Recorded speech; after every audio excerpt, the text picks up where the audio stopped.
Brought to you by Technopova Curve 5G. Discover new horizon.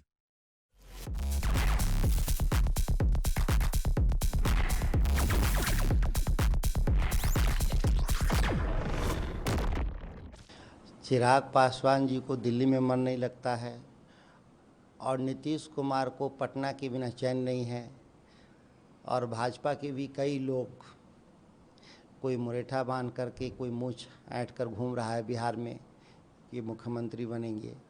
तो ये NDA के भीतर जो अंतर कला है वो सतह पर है और इससे आने वाले समय में पूरे बिहार के आम आवाम को समझ में आ गया कि ये डबल इंजन के जो लोग हैं जदयू भाजपा, वो बिहार की सेवा के लिए नहीं है, सत्ता की लूट में कैसे सत्ता की मलाई और सत्ता की लूट हो इस काम में लगे हुए लोग हैं।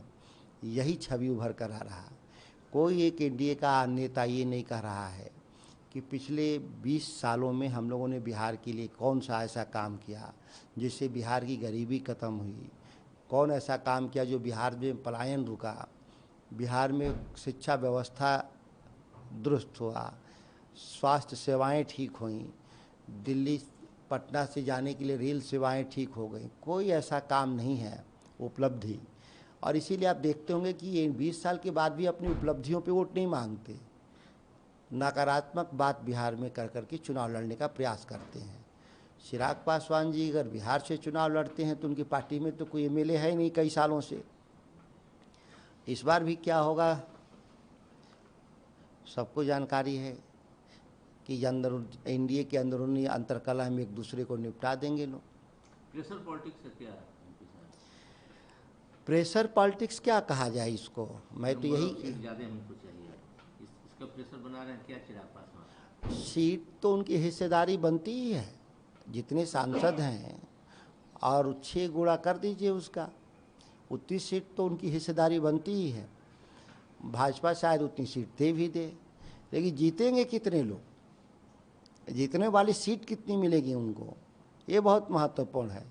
तो नीतीश कुमार और भाजपा तो केवल उनको इस्तेमाल कर रही है, लोजपा को, उनकी पार्टी को, उनके मतदाताओं को ठगती है कि एमएलए का टिकट दे करके हरा दिए जाते हैं वो लोग।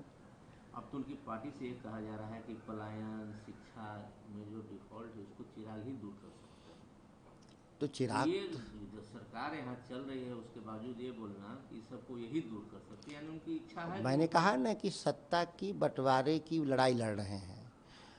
अगर काम की बात करते तो पिछले 11 साल से वो दिल्ली में केंद्र में मंत्री हैं। पिताजी उनके मंत्री थे, उनके बाद चाचा उनके मंत्री हुए, उसके बाद अब एक स्वयं मंत्री हैं।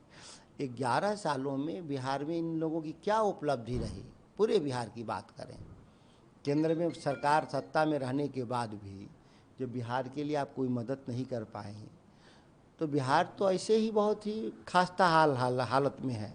इसकी जो माली हालत है राज्य की, जो इसके बजट हैं, जो इसकी आमदनी है, वो छुपा हुआ नहीं है पूरे बिहार में। आप केंद्र से क्या दिलवा सकते हैं, ये सवाल खड़ा होता है। आप 40 में से 30 सांसद दिल्ली लेकर जाते हैं, किस काम के लिए?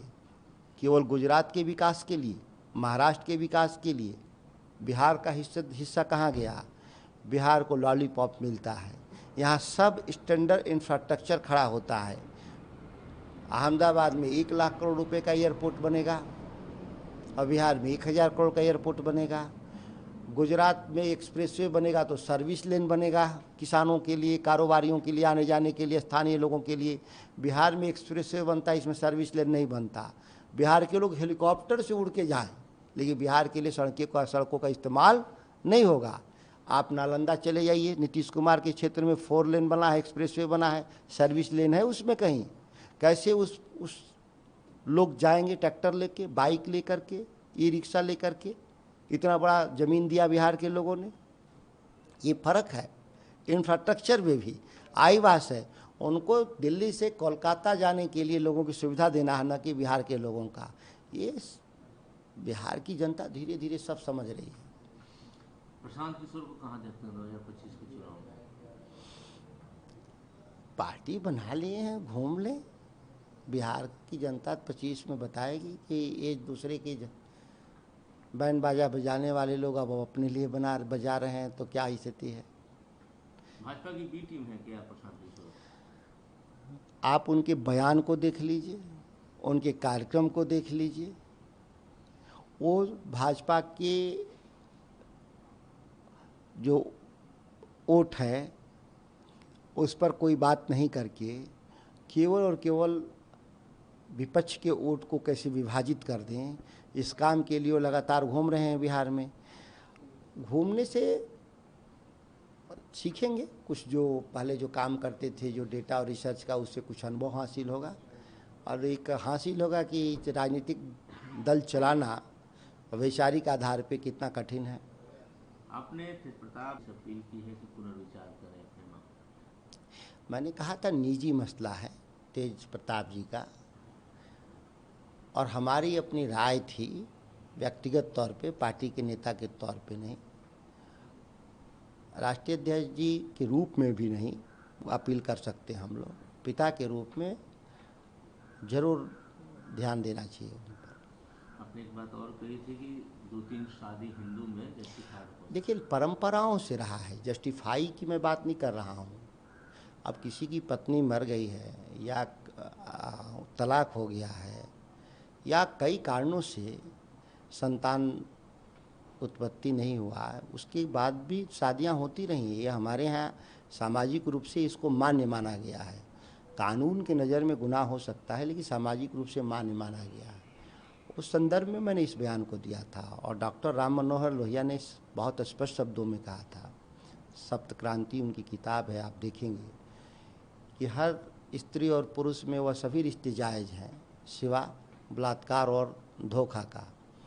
तो तेज प्रताप जी का कोई कृत्य धोखा और अवैध संबंध का नहीं है, शादी किया उन्होंने, समाज भी एक्सेप्ट करेगा। तेज प्रताप और स्वयं वो घोषणा करें कि वो क्या चाहते हैं। उनको सामने आना चाहिए। निश्चित तौर पर अपनी बात रखनी चाहिए लोगों तक। हालांकि ये पूरा निजी मसला है, बात रखें या न रखें इससे कोई प्रभाव नहीं पड़ता, लेकिन अगर वो सार्वजनिक जीवन में है तो अपनी बात रख सकते हैं। Brought to you by Technopova Curve 5G. Discover new horizon.